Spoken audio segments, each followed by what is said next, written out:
Welcome, fellow Biafrans, lovers of freedom across the world, wherever you are watching this program from. I welcome you and I appreciate you for being part of this very platform. Please, if you have not subscribed on this channel, kindly subscribe, like and share the program to other platforms. Make sure you click your notification bell so that you'll be notified each time we upload a video. You will be among the first to receive it. In this platform, you know what we do. We do not preach hate speech. We do not instigate violence. The only thing we do here is to preach freedom, to encourage the Biafran people, to speak to the world and tell the world the true situation of things in Biafra land. This platform where you are watching this program is representing the Biafra Republic of Exile, a platform under the command of our Prime Minister, Mazi Simon Ekpa, on the Supreme Command of Mazi Nandekan. We will continue to speak the truth, nothing but the truth. If you are a lover of freedom, if you are a lover of the truth, it does not matter your tribe, your religion, your location. You are going to enjoy your stay here and we welcome you. But if you are one of those who doesn't want the truth and you don't want people to get their freedom, you will not enjoy your stay. Wonder people that are watching, Biafrans, as we speak, we are preparing for the forthcoming sit at home, which is going to mark our Heroes Day.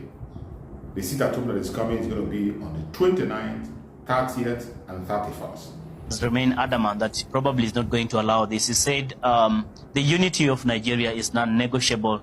That clearly indicates that he's not going to relent in his push to silence any voice of dissenting as far as that position is concerned. So which way forward to heal the divide between or amongst the Nigerians, especially on Biafra crisis? The best thing is to ask them what they want. I remember one time Professor Wole Soyinka said, if we can continue fighting Biafrans for such a long time, it's not long before we go to war, which is actually happening right now. Why don't we ask them what they want? And for sure they have voiced and they have said it, that they want referendum. Why? Because for a long time, they do not have a mutual understanding with the rest of the Nigeria nation. They are not understood. They are marginalized for such a long time. They are not wanted by the rest of the Nigerian government. So the best thing is to take them to a referendum so that we know exactly what they want and separate them if that is exactly what they want. Why? Because if we continue like this, these are crises not only in Nigeria, but it will have a ripple effect to the bordering countries. And with time, it will have a big effect to the African countries. As I'm talking, Africa has the largest immigrants to the world. It has the largest refugees to the rest of the continents. Why is that so? It's because of such crises that we can see in Biafra and Amazonia and other countries like Sudan. So I think before we even move forward, it's very important that we give or they're given referendum. From there, they can be able to sort out the rest of the challenges. And it's quite unfortunate because we have diplomatic missions in Nigeria. Why can't they take that issue with them and sort it out? Why are they quiet? Why is the world quiet when Biafrans are suffering? Why is the world quiet when we know very well that such issues can affect the whole of the African continent? It's quite sad, and that's why as Punchline Africa TV will continue talking to the world and saying that these people need a referendum. They're not needed. If you honestly you don't need me in your space, give me what I want so that I can self-govern myself, which I think it's a good way and a diplomatic way of allowing people to go their way. That would be cool.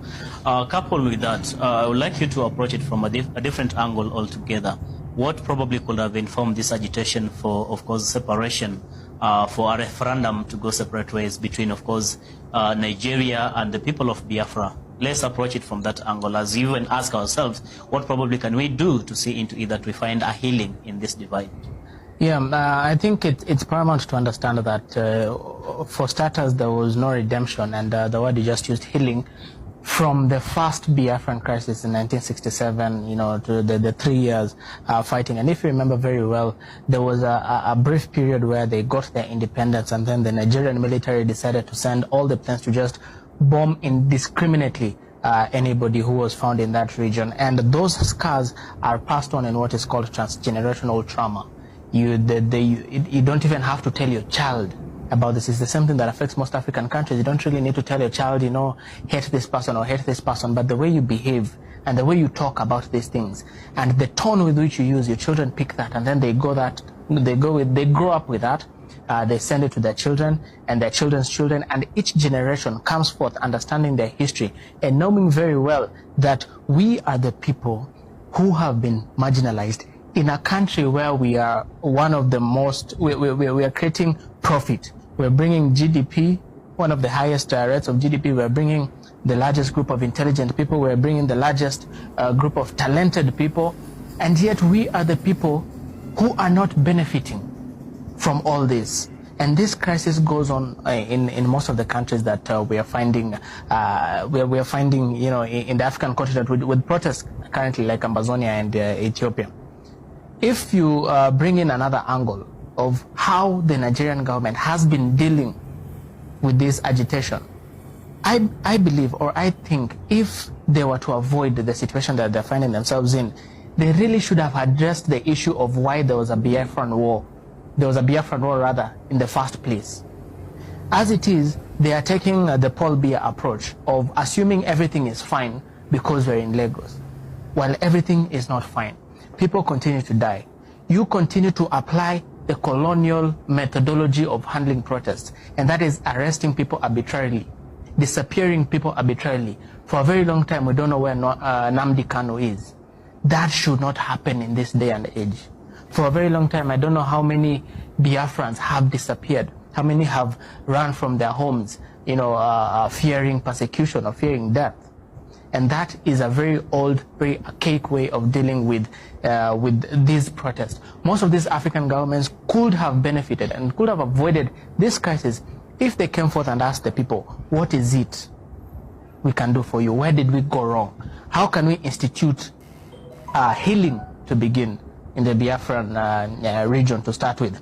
How can we make sure that we set up, even if it's a ministry, or talk to the Ministry of Devolution, because Nigeria was one of the countries that started the federal system in Africa, and yet you have people with no roads.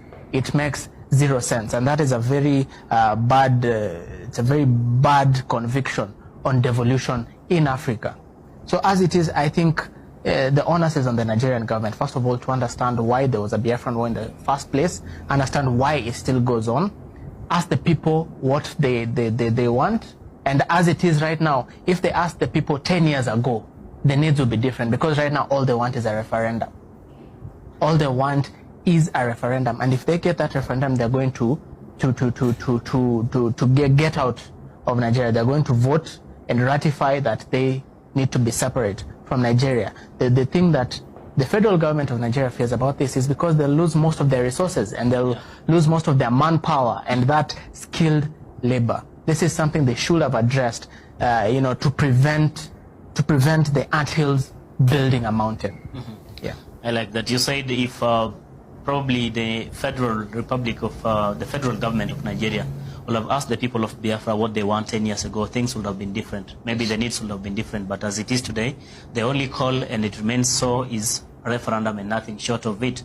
Let me hear from Linda Alela what you have to say about it. How can we heal the divide in Nigeria, more so with the Biafra crisis? All right. Thank you so much, Tawish. Of course, the rest of the panel and the viewer. I've just gone an extra mile to try and understand all this crisis. It's a bit of history in Nigeria. And the Biafra problem is more than meets the eye. And it has gone to a level whereby I would say, it's a point of no return.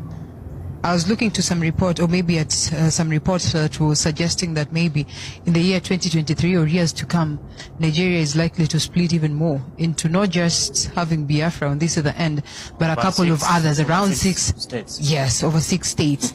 So that is to tell you there's a big problem in Nigeria, not just in Biafra land.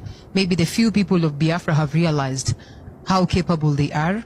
They are learned to a level whereby they know very well that they can govern themselves. They have tried in the federal system. They have traditional and local leaders where you find the Igwes and they've realized how possible it is for them to be able to work out things as a people. They enjoy the numbers, the people of Biafra. You know very well that they have a huge population that can literally actually form and sustain a country, for that matter. There's the question of resources, proper resources coming from the region of Biafra, talking about the Igbo, of course talking about the oil, that of course the external hand has major interest on. So then when you look at the question of Biafra, you start asking yourself, what is ailing Nigeria at large? Is it the problem with leadership? And if it is so, then it is not just the leadership of Buhari. This is leadership that has failed right from the word go, right from the previous governments that have been in place. Yeah. But it is always incumbent upon the existing government to address some of these issues, to address some of these key issues. So when there is proper agitation, for that matter, it is absurd to come out and, label these people as militant, as a militant organization, as opposed to sitting down as the president and trying to understand why is it that these people now want out. And moving forward, if giving them out would be a solution, why not? Why don't we just organize a referendum for them to vote, whether they are going to succeed or not? Then we get to know the way moving forward. So as we speak right now, I think it's almost impossible or very hard to actually govern a country that is affiliated in lines with tribe, in lines with language, in lines with religion. It becomes very difficult. And even worse is that, you as a person would always find yourself lying in supporting the side that you belong. And I think that is what Buhari has portrayed for a long time, that he's failed to look at the